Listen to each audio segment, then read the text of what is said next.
Ell és Pasqual Balaguer, és jugador de pilota i ha estat campió d'Europa en equips en esta modalitat esportiva.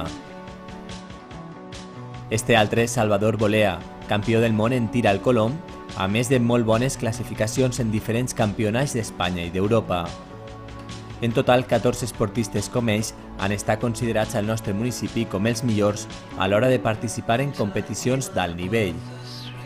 Per ajudar-los a participar d'aquestes competicions, que normalment obliguen a despeses de viatges i estances fora de casa, l'Ajuntament de la Pobla ha destinat enguany 5.000 euros. Uns diners d'ajuda que varien dels 150 fins als 800 euros per a esportistes en competició internacional. Per a aquestes subvencions s'ha tingut en compte el nivell i la categoria de participació, la promoció que en fan de la imatge del municipi o la seva inclusió com a esportistes d'alt nivell per la Secretaria Autonòmica de l'Esport. Es tracta del programa d'ajuda a esportistes d'elit que complix 3 anys.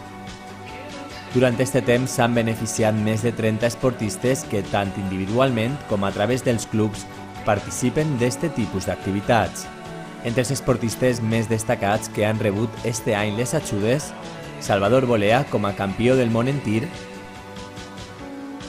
Jorge Navarro, novè al Campionat d'Espanya de velocitat, Maria Navarro, classificada al rànquing nacional de tennis femení, Pasqual Balaguer, campió d'Europa de pilota, i Miguel Rosalén, campió d'Espanya de kickboxing. Unes ajudes que serveixen de suport a l'hora de participar en les seues competicions.